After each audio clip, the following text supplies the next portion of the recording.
Bonjour, bonjour. Je vois que quelques personnes se sont connectées. Content qu'on ait pu trouver ce petit créneau. On va être donc purement en ligne. Donc ça va être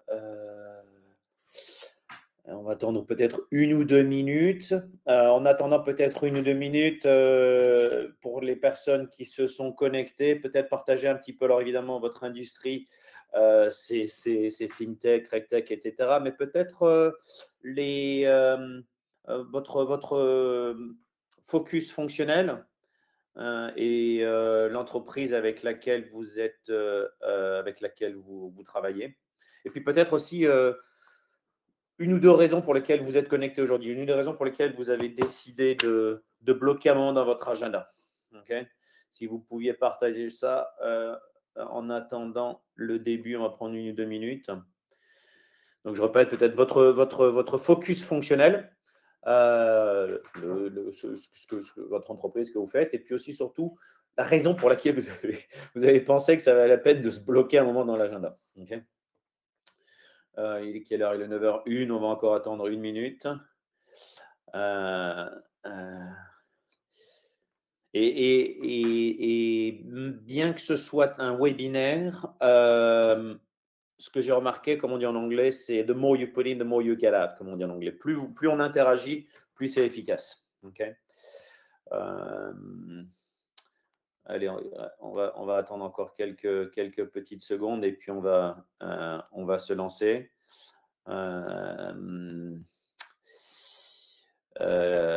Bonjour à tous. Sales Director en RegTech. Ok, on va avoir des postes prochainement. Ok, donc ça va être excessivement pragmatique. J'ai beaucoup de contenu. Je vais aller peut-être un petit peu vite. Mais n'hésitez pas à vous poser des questions. J'essaierai de garder un œil sur les questions. Ok. Allez, on va se lancer. Voilà, donc pourquoi vous êtes qui est-ce qui a déjà eu des bien c'est un petit peu pour rebondir sur la question que j'ai posée juste avant. Qui est-ce qui a déjà eu des mauvaises expériences sur des recrutements de commerciaux? Qui est-ce qui a recruté un commercial qui a fait une performance digne d'un Oscar au cours d'un recrutement et qui en fait s'est rendu compte que 3 à 6 mois plus tard, eh bien, il y a une erreur de casting. S'il y en a qui en a parmi vous ont déjà été dans cette situation, don't be shy, soyez pas timide, c'est des choses que l'on entend souvent. Essayez de le partager ici. Okay. Et donc, pour qui est ce webinaire? C'est pour ça que je posais la question, un petit peu votre focus fonctionnel, soit pour les dirigeants, parce que le recrutement commercial, c'est celui qui est le plus stratégique. Si on prend plusieurs wagons qu'on forme un train, le wagon qui est le tout devant, c'est celui qui est la locomotive, c'est les revenus. Okay. Donc, manquer un recrutement, ça a un impact sur le chiffre d'affaires. Dirigeants commerciaux, vous avez une target et donc recruter un bon ou recruter un mauvais va vous rendre la vie compliquée. Et puis, une chose, c'est les fonctions plus les fonctions type RH ou DAF, etc., qui sont responsables de ces recrutements. Ce que j'entends de temps en temps, c'est qu'ils me disent tout fonctionne bien pour le recrutement globalement. Là, c'est la fonction qui est la plus difficile, c'est la fonction commerciale. Okay. Et donc, pourquoi ce sujet est important? C'est parce que, comme je disais à l'instant, les commerciaux sont la locomotive de votre organisation. Fondamentalement, ils payent le salaire du reste de l'organisation. Qui plus est, typiquement, ils coûtent beaucoup plus cher ou plus cher que d'autres fonctions. Et donc, l'impact de faire une erreur de recrutement se ressent de façon beaucoup plus forte. Okay. On n'a pas le temps de rentrer dans les études, mais un recrutement d'un commercial manqué, c'est en fonction de votre organisation, ça peut être plusieurs centaines de milliers d'euros. Okay. Et pourquoi ce webinaire sur le recrutement des commerciaux? C'est parce qu'imaginez aujourd'hui, si vous recrutez un commercial, vous recrutez un RH, une marketing, un développeur, quelle que soit la fonction, et vous recrutez un sales, le sales, il va rencontrer de la réjection, il va devoir parler argent constamment, il va faire face à de la concurrence, dont le statu quo, qui est la concurrence numéro 1. Il n'a pas le contrôle de la décision s'il fait toutes les choses très bien. On a droit de mentir à un commercial, on va toujours au paradis et c'est un métier dans lequel les échecs sont répétés, ce qui a un impact sur le moral. Okay, eh bien ça, ces dynamiques-là, ce sont seulement les commerciaux qui rencontrent ces dynamiques-là, nullement dans le cas des autres fonctions. Okay, donc, ils rencontrent des dynamiques uniques. Donc, recruter un commercial, comme on recrute d'autres fonctions, c'est une source de maux de tête. C'est une source de maux de tête. Okay, autre chose, c'est d'où vient la data. Okay, d'où vient la data? On va parler data aujourd'hui. On ne va pas parler que feeling. On va parler même peut-être pas beaucoup feeling. La data, elle vient de Objective Management Group, qui est l'un des partenaires avec lesquels on travaille aux États-Unis, et notre expérience. Okay, et nous, on utilise cette data soit sur des aspects de recrutement de commerciaux, soit sur les aspects de développement d'équipes. Okay, évidemment, le focus aujourd'hui va être sur les aspects de recrutement de commerciaux et non pas le développement des équipes. Okay, donc, premier mythe, première erreur que l'on voit trop souvent, c'est de penser que si on va recruter un commercial, ça va automatiquement faire augmenter les revenus. La réalité, je suis en train de peut-être un petit peu de regarder, Julien, ok, merci. Nicolas Chantier, expérience passée, erreur de recrutement à la force de vente aux USA, puis correction et croissance, exactement. Hein, quand on recrute correctement, et on va reparler, ça veut dire quoi recrutement, eh bien ça se transforme en revenu. Par contre, donc il nous faut recruter un commercial, ça va faire augmenter le revenu, ce n'est pas forcément le cas. Okay, donc, les chiffres sont là, 75% des commerciaux miss their quota. Okay, on manquait leur quota. Je m'excuse, je mélange un petit peu le français et l'anglais parce que je suis entre Londres et Paris. Okay, donc, il y a un petit peu de franglais, ce n'est pas du snobisme, c'est juste la force de l'habitude. Donc, il y a énormément de commerciaux, 75% qui manquent leur quota. Okay. Donc, quand on travaille avec des organisations, ce n'est pas rare d'entendre « Ah, il n'a rien rentré depuis 6 mois, il n'a rien rentré depuis 12 mois. Okay. » Donc, il n'y a pas une corrélation directe entre recruter un commercial et l'augmentation de revenus, malheureusement. Okay. Donc, ce que j'ai regardé, c'est la liste des organisations qui viennent à ce webinaire. Il y a grosso modo, il y a deux types de profils. Soit chez une organisation, c'est le premier commercial que l'on recrute, soit il y a une équipe en place. Okay, donc, lorsqu'on travaille dans la partie à gauche, lorsqu'il y a moins de 2 ou 3 millions de revenus, ou à moins qu'importe le montant exact, bien souvent, c'est plus du peer-to-peer selling qui est efficace. Okay, l'implication du dirigeant jusqu'à un certain niveau du revenu est essentielle. Ce que j'entends aussi, c'est que j'entends des gens qui disent « Ah, je veux recruter un head-off, okay, ou un sales manager, c'est lui qui va structurer. » Okay, si vous recrutez un head-off, il va y avoir un petit peu des attentes de plutôt justement de structurer plutôt que de vendre. Okay, et la vente, c'est un mindset. On ne peut pas faire deux choses, structurer et vendre en même temps. Okay, donc, attention à ce piège. Il y a aussi ce que l'on voit aussi dans les petites équipes, c'est qu'il y a une culture sales qui n'est pas forcément là, où il y a une culture qui est plus technique du dirigeant. Donc, lorsque le dirigeant va recruter un premier commercial, il va peut-être vouloir se reposer sur lui.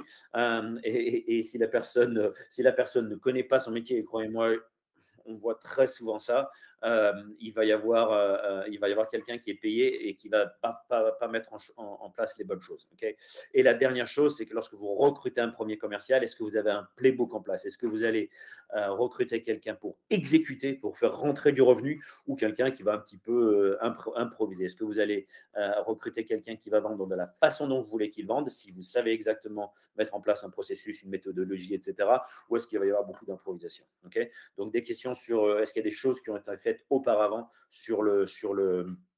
lorsque vous recrutez un premier commercial. Et l'autre paradigme, c'est lorsqu'il y a des équipes en place. Okay, est-ce que ça vaut la peine de recruter un commercial? La question, c'est est-ce que les commerciaux en place font déjà leurs objectifs, ou est-ce qu'il y a un moyen déjà de faire mieux? Contrairement, c'est le métier que je fais, on met en place des formations, des transformations, enfin différents types de programmes, mais donc ça peut paraître contre-intuitif, mais l'une des recommandations que l'on fait à nos clients, c'est pas forcément justement de ne pas forcément recruter des commerciaux. Autre chose, c'est que ce que l'on voit trop souvent, c'est que les organisations draguent leurs candidats, ils essaient de les faire rentrer. Dans mon monde à moi, lorsqu'un commercial va voir un prospect, il ne les drague pas. Une fois de plus, c'est rejection, hostilité, etc. Donc, si on ne met pas en place des dynamiques similaires à un recrutement, à de la vente pendant le recrutement, on risque d'avoir des mauvaises surprises. Une fois de plus, est-ce qu'il y a un playbook, est-ce qu'il y a un système ou est-ce que c'est un petit peu le chaos? Sinon, un A-player, si vous avez la chance de recruter un A-player, et je vais vous amener la data, il ne va pas forcément rester. Et d'autres choses sur l'aspect pour des équipes qui sont déjà en place, le recrutement n'est pas un one-off event. Donc, est-ce que vous avez un onboarding? Est-ce qu'il y a un onboarding qui est générique? Ou est-ce que c'est un onboarding qui est purement dédié à la vente? C'est une erreur que l'on voit quasiment, trop souvent. Le deuxième mythe, c'est qu'il faut recruter un commercial qui a un réseau. Il va nous amener des clients. Franchement, celle-là, je l'entends beaucoup. Donc, la data, on va recruter un top commercial de notre concurrent. Donc, cela va marcher. La data, fondamentalement, ne supporte pas cette perspective. Une fois de plus, la data vient de 35 000 organisations worldwide et elle est ici. Donc, si parmi les top performers, parmi les commerciaux qui sont les top performers, le top 50%, il y a 59% de ces top performers dont les clients les suivent. En dessous, c'est pile ou face. Et comme il n'y a que 5% de top performers, chances are, il y a plus de chances que vous recrutiez les gens en dessous de ces top 5%. Et donc, c'est fondamentalement pile ou face. La crème de la crème, les gens les suivent dans 59% des cas. Le reste, c'est un petit peu du hasard. De plus, si votre marché, votre TAM est limité, oui, à la limite, ça vaut la peine. Mais si votre TAM est large, allez chercher des gens qui vont taper dans le réseau, c'est pas forcément une bonne approche. Il faut plutôt chercher des gens qui ont faim. Autre chose que l'on entend souvent aussi, c'est il nous faut recruter des gens qui ont un bon fit. Qu'est-ce que ça veut dire un bon fit? Qu'est-ce que ça veut dire un bon fit? Est-ce que c'est une question de culture? Dans ces cas-là, est-ce que la culture est définie? Bien souvent, c'est plus du feeling. Il faut de l'expérience secteur. Qu'est-ce que ça veut dire? On va recruter un commercial qui veut de l'expérience secteur. Ce que j'ai remarqué, c'est que bien souvent, on ne veut pas le former sur le produit. On ne veut pas le former sur le produit ou alors on veut chercher quelqu'un qui a un réseau. On vient de démontrer que seulement les top 5% ont un réseau qui les suit vraiment. Donc, on ne veut pas le former sur le produit. Et parce que ça veut dire aussi peut-être que la façon de vendre, elle est centrée sur le produit. Ce n'est pas une approche qui est consultative. Donc, on veut éviter de le former. Et la troisième option, c'est une personnalité. Ça veut dire quoi une personnalité? Ça veut dire que c'est quelque chose qui est subjectif fondamentalement. Ce n'est pas quelque chose qui est robuste, qui est défini. Donc, c'est un petit peu, on y va un petit peu au feeling, où on se laisse guider par du feeling. Or, pour votre développement produit, pour votre fonction finance, est-ce que vous vous laissez guider sur le feeling? Non, vous voulez quelque chose qui est typiquement une organisation, quelque chose qui est structuré, qui est carré. Et cet aspect de personnalité, on l'entend principalement ou surtout dans la vente. Donc, quel est le fit qu'il faut aller rechercher? C'est fondamentalement quelle est notre façon de vendre. Est-ce que c'est une façon de vendre qui est transactionnelle? Que c'est la vente qui est complexe? Est-ce que c'est la vente qui est consultative? C'est ça qu'il faut les tester.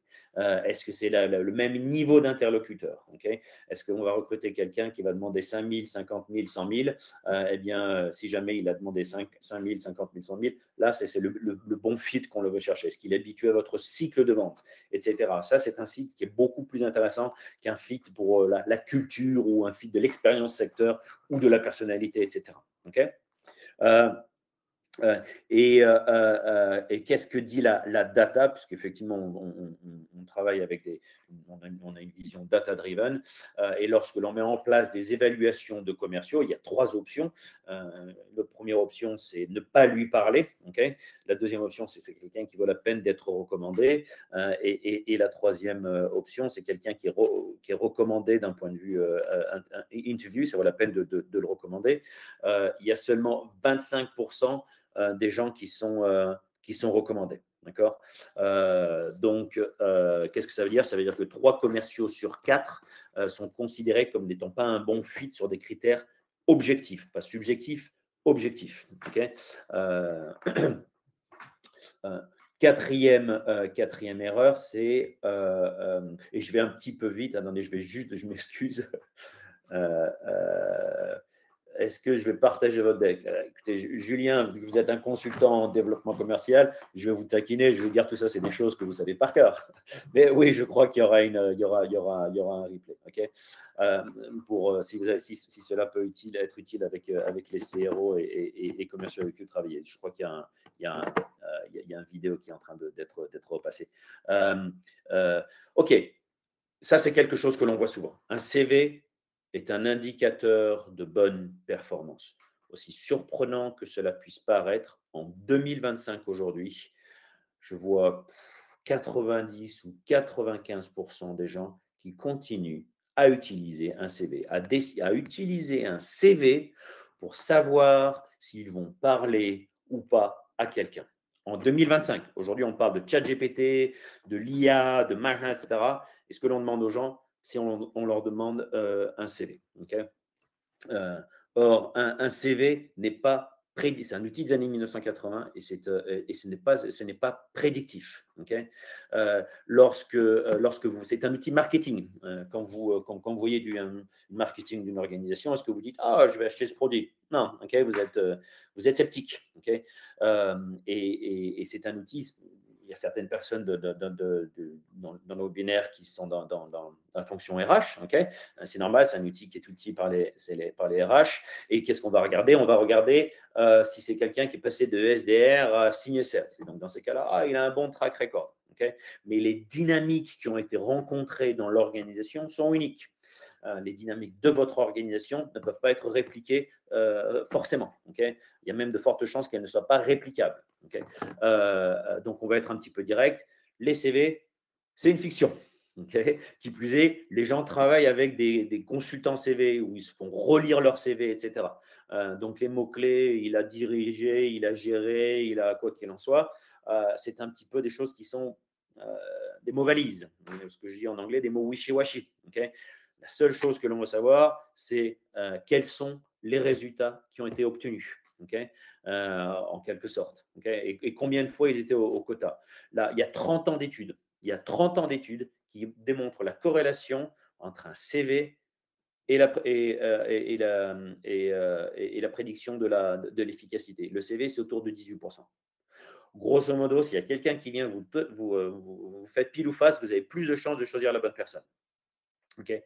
Il y a les tests de personnalité type DISC, Assessment, etc., qui ne sont pas prédictifs en termes de recrutement, et surtout pas dans la vente. J'ai écrit un article là-dessus, demandez-moi, je peux vous l'envoyer. Okay. Qu'est-ce que c'est un entretien classique? Eh bien, c'est un petit peu des entretiens que l'on voit très, très souvent. C'est des entretiens qui sont… on va le matin, on regarde le CV et on va faire l'entretien. Autre chose, est-ce que vous connaissez vos biais décisionnels? Si je vous demande quels sont les biais décisionnels, est-ce que vous les connaissez? Est-ce qu'il y en a parmi vous qui peuvent me partager les biais décisionnels? Dans la vente, il y a une dizaine de biais, dans le recrutement, il y a une dizaine de biais qui impactent votre décision. Quels sont ceux qui ont été formés sur ces biais? Quels sont ceux qui connaissent ces biais? Quels sont ceux parmi vous qui savent les éviter, les biais? Okay? Il faut savoir qu'on prend, en anglais, on dit « people buy emotionally, they rationalize afterwards ». Les gens décident émotionnellement et ils rationalisent après. Okay? C'est vrai en vente, c'est vrai en recrutement. Okay? Donc, il y en a 10. Il y a le biais de l'ordre, le biais de l'encre, ce qu'on appelle le horn effect, le biais de la corne. Il faut savoir qu'ils ont fait des études, ils ont fait des études rien que la tonalité de la voix a un impact sur notre façon de penser, ce que l'on pense de la personne. Okay? Donc, dès que vous touchez un CV, dès que vous interagissez avec un autre humain, vos biais vous contrôlent. Okay? Vous allez voir, par exemple, il a travaillé pour une entreprise qui a l'air pas mal. Ah, okay, vous allez commencer à vous faire une opinion. Vous allez voir le nom, vous allez voir tout un ensemble de choses. Vous allez commencer à prendre une décision. Okay? Et ensuite, vous allez chercher à la valider. Okay? Donc, il y a, pour éviter cette erreur, il faut tout d'abord définir ce que l'on cherche. En anglais, on dit « You cannot find what you haven't defined ». You cannot find what you haven't defined. Si je vous demande aujourd'hui, c'est un petit peu calme aujourd'hui, mais si je vous demande aujourd'hui, qu'est-ce que c'est un bon commercial? On a des pros de la vente dans le groupe aujourd'hui. Si je vous dis qu'est-ce que c'est qu'un bon commercial, quelles sont les une ou deux choses que vous allez mentionner, que vous allez chercher? C'est toi, Stéphane, qui me disait tu vas recruter, ou Nicolas. Qu'est-ce que l'on va chercher dans un bon commercial? C'est quoi un bon commercial pour vous? Qu'est-ce qu'il y a une… Vous êtes timide. Qu'est-ce qu'il y a une perspective sur ce qu'est un bon commercial? Okay? Parce qu'en anglais, on dit clarity precedes success. Okay? Bien souvent, quand on commence à travailler avec des organisations sur ces problématiques de recrutement, on demande qu'est-ce que vous cherchez et ce n'est pas assez clairement défini. Donc, clarity, donc, dans notre monde à nous, il y a trois choses qui sont importantes. Okay? Il y a quelqu'un qui a… j'aime voir quelqu'un qui a réussi là où c'était, là où il était. Ouais, ok, mais je te challengerai, Nicolas. Okay, je te challengerai peut-être. Bien sûr, il faut voir quelqu'un qui a réussi, mais le succès dans une organisation n'est pas forcément réplicable. Par exemple, si tu as quelqu'un qui est dans une organisation depuis, je ne sais pas moi, 5, 6, 7 ans, peut-être qu'il a worked the system. Okay, tu étais aux États-Unis, donc peut-être il connaît le système, peut-être il a développé des relations en interne, peut-être il chope les leads, peut-être il n'avait pas besoin de prospecter et de prendre le téléphone, et ça va être le cas pour toi. Okay, donc clairement, c'est utile, mais dans mon amour, il y a trois choses qui sont importantes, trois buckets, trois seaux qui sont importantes pour définir un bon commercial. Premièrement, c'est la volonté de vendre. Okay, c'est la volonté de vendre. Parce que la réalité, c'est que je cherche encore les parents qui vont border leurs enfants quand ils ont petit 2, 3 ans, 4 ans, qui disent « Mon fils, ma fille, plus tard, tu seras vendeur. Plus tard, tu seras vendeuse. » It doesn't exist. Ça n'existe pas. La réalité, c'est que les gens vont à l'université, ils vont à l'école, okay, ils sortent, ils ont un diplôme, et après, ils cherchent du travail. Okay, et donc, ça recrute dans la vente. Et ils se retrouvent dans la vente. Okay, donc, la volonté de réussir en vente n'est pas quelque chose qui existe par défaut. Okay, et donc, on met certains éléments dans la volonté de vente. Ça va être le désir, ça va être surtout l'engagement. L'engagement, c'est la capacité à tout faire, y compris les choses qui ne sont pas confortables, pour réussir. Okay, la deuxième chose qui est aussi très importante, c'est ce qu'on appelle l'ADN de vente. Qu'est-ce que je veux dire par ADN de vente? L'ADN de vente, c'est une sorte de software. C'est un software que l'on a entre les deux oreilles qui définit comment les commerciaux voient le monde, et qu'est-ce qui est normal, comment on interagit avec un prospect. Je vais vous donner un exemple un petit peu plus tard. Mais la troisième chose, ce sont les tactiques. Chasser, joindre les décideurs, etc. Parmi ces trois choses-là, ce qui est beaucoup plus important à quantifier et analyser, ou plus exactement, bien souvent les organisations recrutent, c'est les compétences techniques sur la droite. Alors que ce qui est beaucoup plus important, c'est de recruter sur les choses qui sont sur la gauche, la volonté de vendre et l'ADN de vente. Okay, pourquoi? C'est parce que si l'on met quelqu'un qui a vraiment un désir de réussir en vente, quelqu'un qui va avoir un fort engagement, il va apprendre les techniques, il va rapidement apprendre tout ce qu'il a besoin d'un point de vue technique. Par contre, changer et avoir un impact sur la volonté de vendre et l'ADN de vente, c'est beaucoup plus difficile. Okay, ça prend beaucoup plus de temps, voire même c'est quasiment impossible. Okay, donc, ce qui est beaucoup plus important, c'est l'ADN de vente et la volonté de vendre. Or, mesurer ça, quantifier ça, ce n'est pas des choses qui sont possibles. Donc, je vais vous rentrer un petit peu dans les de face avec un CV, avec un entretien classique. Je n'ai 2-3 exemples. Qu'est-ce que c'est que dans l'ADN de vente? On parle du besoin d'approbation. C'est un commercial qui aura du mal à poser des questions difficiles ou challenger son prospect. Une fois de plus, le concurrent numéro 1 d'un commercial, c'est le statu quo, c'est ne rien faire. Okay, et la valeur d'un commercial, elle est basée sur sa capacité à récupérer l'information, pas en dispenser. Okay, autre chose, c'est les habitudes d'achat. Okay, les habitudes d'achat, ça va être, c'est quelque chose que, une fois de plus, n'apparaît pas dans un CV ou n'apparaît pas dans un entretien classique. C'est que l'on vend comme on achète. On vend comme on achète. Donc, si vous recrutez quelqu'un qui achète sur le prix, il va avoir ce que j'appelle de la mauvaise empathie avec quelqu'un, un prospect qui lui dit c'est cher. Okay, il ne va pas s'en rendre compte, mais de façon inconsciente, in the back of his mind, il va dire ah oui, moi aussi je trouve. Okay,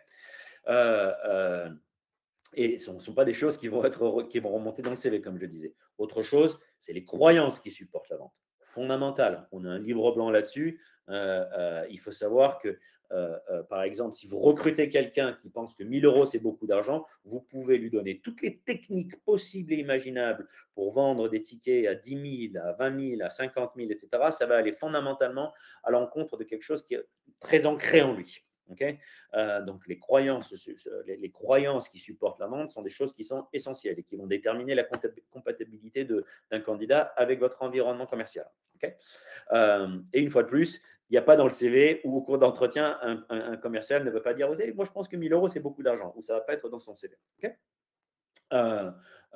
et puis d'un point de vue technique, en termes de qu'est-ce que c'est qu'un bon ou un moins bon commercial, ça va être par exemple des choses comme la vente consultative. Est-ce qu'il y a quelqu'un qui va présenter trop tôt, trop vite, ou est-ce qu'il aura du mal à comprendre le contexte de son interlocuteur, ou la capacité de qualifier, il va envoyer une proposition trop tôt. Nicolas, je suis en train de j'aimerais qui sont capables de retenir qui est fan de quoi ils sont oui, tout à fait. Alors, développer la relation, on est en phase. Il y a une chose qui est importante auquel je crois, c'est que trop souvent, ou plus exactement, il y a plus de valeur à développer le respect que la relation. Parce que si on a le respect, on va avoir la relation. Si on a la relation, on ne va pas forcément avoir le respect. Okay, et pour développer ce qu'on appelle en anglais Trusted Advisor Relationship, une relation de conseiller de confiance, il faut développer le respect. Okay, il y a beaucoup de gens qui me disent moi j'ai une bonne relation avec les gens, je dis ok, tu peux me faire une introduction avec le DAF? Ah non, il ne veut pas. Okay, donc il n'y a pas la relation, il n'y a pas réellement le respect. Okay, donc, il faut chercher la bonne data avant même de lire le CV. Okay, donc, lorsque l'on met en place des évaluations de commerciaux, si jamais le commercial est recommandé, il y a 71% de chances qu'il soit d'ici 12 mois parmi les top performeurs.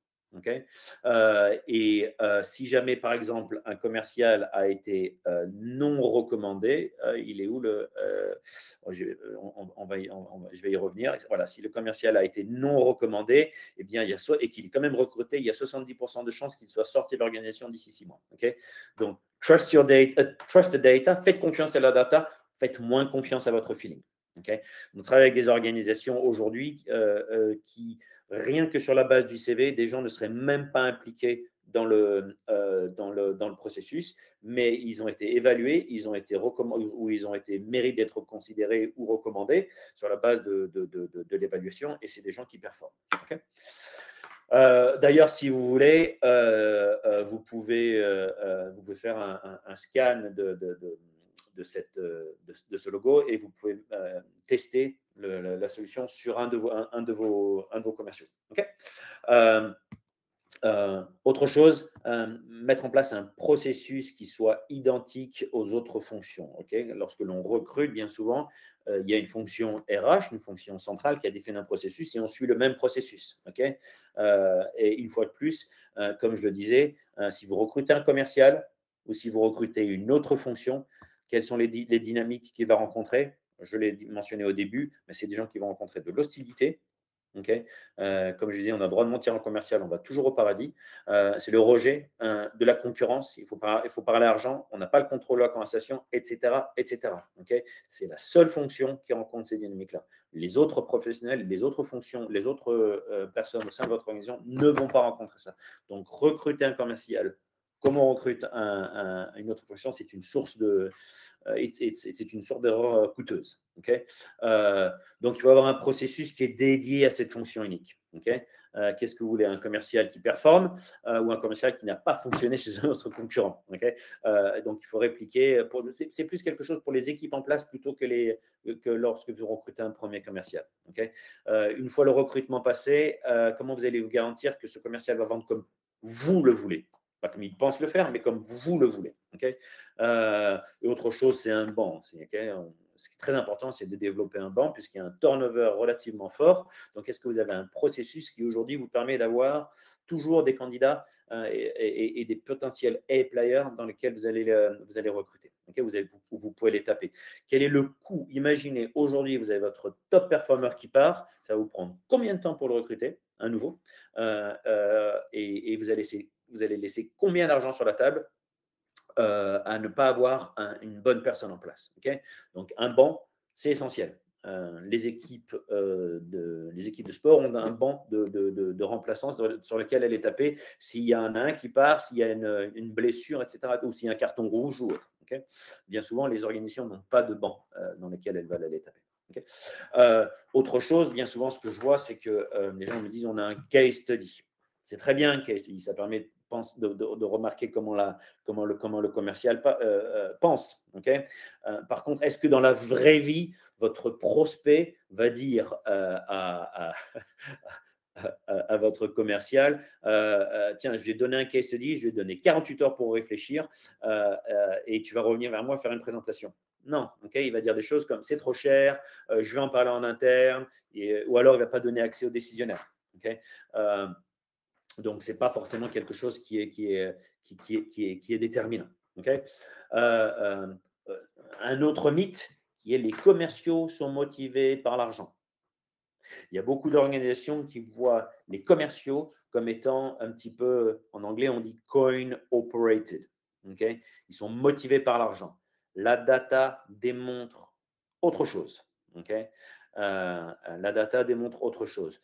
Parmi les top performeurs au niveau mondial, donc je crois que c'est les top 10% au niveau mondial, la motivation des commerciaux, des meilleurs performeurs, elle est intrinsèque. 63% d'entre eux ont une motivation intrinsèque. Et en Europe, j'ai aussi la data en France, la motivation est intrinsèque pour les meilleurs. 71% de la motivation des top 10% est intrinsèque. Qu'est-ce que ça veut dire intrinsèque versus extrinsèque? C'est est-ce que les commerciaux que vous recrutez vont être motivés par l'argent extrinsèque ou par le développement de leurs compétences, pour d'être vus comme les meilleurs, etc., ce qui est une motivation intrinsèque. Et donc, une fois de plus, ça, ce sont des choses qui sont nécessaires d'être évoluées, d'être assessed, mesurées, parce que vous devez savoir si votre plan de compensation, par exemple, va être quelque chose qui va faire bouger les choses. Le nombre de fois, on parle des organisations où les dirigeants me disent « j'ai changé le plan de compensation, ça n'a rien changé, j'ai arrêté de les compter ». Donc, les meilleurs commerciaux, là, je prêche un petit peu pour ma chapelle, mais les meilleurs commerciaux cherchent à développer leurs compétences constamment. Je vais un petit peu vite. Si vous avez des questions. Vous n'avez pas de questions, j'imagine. Il n'y a personne qui a une question, un commentaire sur ce que je déroule un petit peu rapidement. Je continue. Si le recrutement est, pardon, si la vente est un métier unique, l'onboarding de vos commerciaux doit refléter, reflect cette unicité. Okay. Un onboarding de 30 jours, il est solide, il est suffisant? Non, ce n'est pas le cas. Okay. Le recrutement, ce n'est pas un événement one-off. C'est un événement qui dure longtemps. Euh, euh, euh, euh, donc, un onboarding solide, c'est fondamentalement la période de ramp-up. C'est quel est votre cycle de vente? Est-ce que vous avez un cycle de vente de 1 mois, 2 mois, 3 mois? C'est la learning curve. Et puis, c'est un buffer de 30 jours. Okay. On ne peut pas avoir un commercial qui est onboardé complètement s'il n'a pas fait un cycle de vente entier, s'il n'a pas fait de la prospection, de la qualification, etc., et du closing. Pas possible. Okay. Il n'a pas vu le cycle entier de la vente. Okay. Or, même dans les organisations qui sont bien établies, etc., j'entends des « Ah oui, c'est 30 jours d'onboarding ». Ce n'est pas le cas. Okay. Et qui plus est, comme je disais, à fonction unique, onboarding unique. Okay. Donc, est-ce qu'il y a des plans de développement personnalisés? Est-ce qu'il connaît le messaging on the top of the funnel en début de conversation? Quels sont les processus et les jalons de votre organisation? Quelles sont les stratégies de questions? Est-ce qu'il connaît les problématiques que vous résolvez?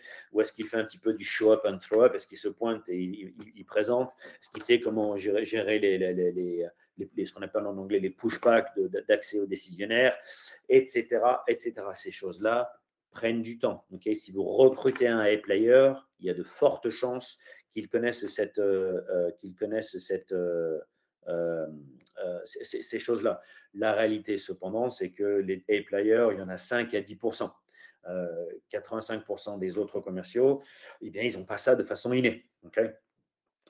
Et donc, l'onboarding doit compenser cette déficience. Je sais, une fois de plus, on a quelques personnes qui sont dans les RH, mais le recrutement des commerciaux, un des mythes, c'est de penser que le recrutement des commerciaux, c'est le travail des RH. La réalité, c'est que si le recrutement ne fonctionne pas, qui porte le problème? Si le recrutement ne fonctionne pas, qui porte le problème? Et dans une organisation, ce n'est pas les RH qui portent qui ont une target de revenus. Okay. Deuxième chose, c'est que la vente est un métier unique. C'est un métier unique. Une des questions que je pose, c'est quand est-ce que la dernière fois que votre RH, votre DRH, votre Talent Acquisition Manager a vendu quelque chose? Okay. La réponse est typiquement jamais. Okay. Donc, une RH ou une étape n'est pas forcément par défaut équipée pour gérer un entretien avec un commercial. Pour rappel, les commerciaux savent se vendre.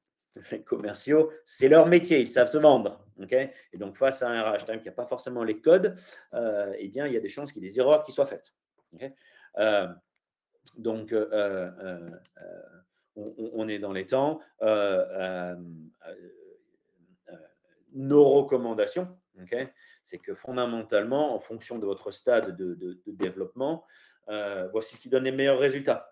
Si c'est un premier commercial, assurez-vous que le leadership comprenne la vente. Surtout dans les startups ou les scale-up, le leadership est bien souvent un leadership technique. Ce n'est pas quelqu'un qui a cette expertise vente. Okay, pour éviter un petit peu, fondamentalement, de se faire manipuler. Par un commercial. Ne vous faites pas confiance. Okay. J'ai des gens qui viennent me voir, qui me disent « Oh, j'ai un commercial, est-ce que tu peux me donner ton avis ?» La réponse est non, parce que je suis biaisé. Okay. Et pourtant, je fais ça tous les jours. Okay. Je préfère une approche qui est scientifique, robuste. Le coût d'un recrutement est bien trop important. Okay. Donc, ma recommandation pour les premiers commerciaux, c'est au moins évaluer les commerciaux avant même de leur parler. Okay. Et pour une équipe qui est structurée, une équipe où il y a 4, 5, 10, 15, 20 commerciaux, donc c'est est-ce que l'équipe fait son chiffre? Est-ce que le recrutement est réellement nécessaire ou est-ce que vous pouvez faire monter en compétence les gens existants? Okay. Une fois de plus, cela peut paraître contre-intuitif pour quelqu'un qui fait le métier que je fais. Vous ne pouvez pas savoir le nombre de fois où je dis est-ce que ça vaut vraiment la peine de recruter? Okay. Et si les commerciaux sont aux chiffres, alors c'est une combinaison d'évaluation purement dédiée à la vente, pas des choses type DISC, Assessors ou MBTI ou autres, mais des choses qui sont dédiées purement sur les compétences de vente, telles que celles que j'ai mentionnées, et un processus de recrutement scorecardé. Less is more. La loi de Pareto s'applique dans beaucoup d'organisations. Il y a très souvent 80% du revenu qui est généré par 20% des personnes. Okay, dans ce cas-là, peut-être posez-vous la question sur est-ce que les 80% qui sont dans le reste de l'organisation ne doivent pas être montés en compétences. Okay, voilà, je m'arrête là. Parler une ou deux dernières choses en ce qui concerne Curiosity. Il y a 3 leviers sur lesquels on travaille qui sont fondamentalement lorsqu'il y a des problématiques d'efficience. La deuxième chose, c'est la problématique de management, puisque la vente à métier unique et la gestion des commerciaux est aussi une fonction, une expertise unique. Et la troisième chose que l'on fait, c'est éviter les erreurs de recrutement en mettant en place des recrutements prédictifs, analytiques, okay, pour garantir, comme je disais, 71% de succès. On ne va pas parler de travail avec des petits, des moyens, des gros, en France, en UK et de façon globale, mais de façon importante. Si vous avez, d'abord, est-ce que vous avez des questions? Et si vous voulez évaluer un de vos commerciaux, vous pouvez scanner ce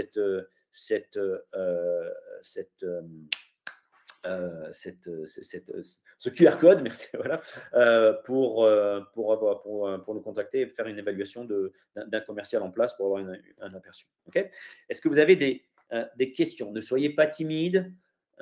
Business s'appelle Curiosity, donc la curiosité Curiosity doesn't kill the cat. Est-ce que vous avez des questions avant que l'on wrap up, que l'on clôt ce webinaire? Non, ça veut dire que j'ai été très clair. Ça fait plaisir. Eh bien, écoutez, dans ces cas-là, je vois qu'il y a quelqu'un qui a… Ah, il y a Nicolas qui est en train de… ben voilà, merci. Ben, je t'en prie, Nicolas. Est-ce que… il y a Finance Innovation qui est en train de taper quelque chose. Écoutez, si vous avez des questions, n'hésitez pas. Je n'ai même pas mis, mais je suis sur LinkedIn, Hervé Imbert, Curiosity. Et je publie régulièrement, il y a du blog, etc. Okay, merci bien. Bonne journée.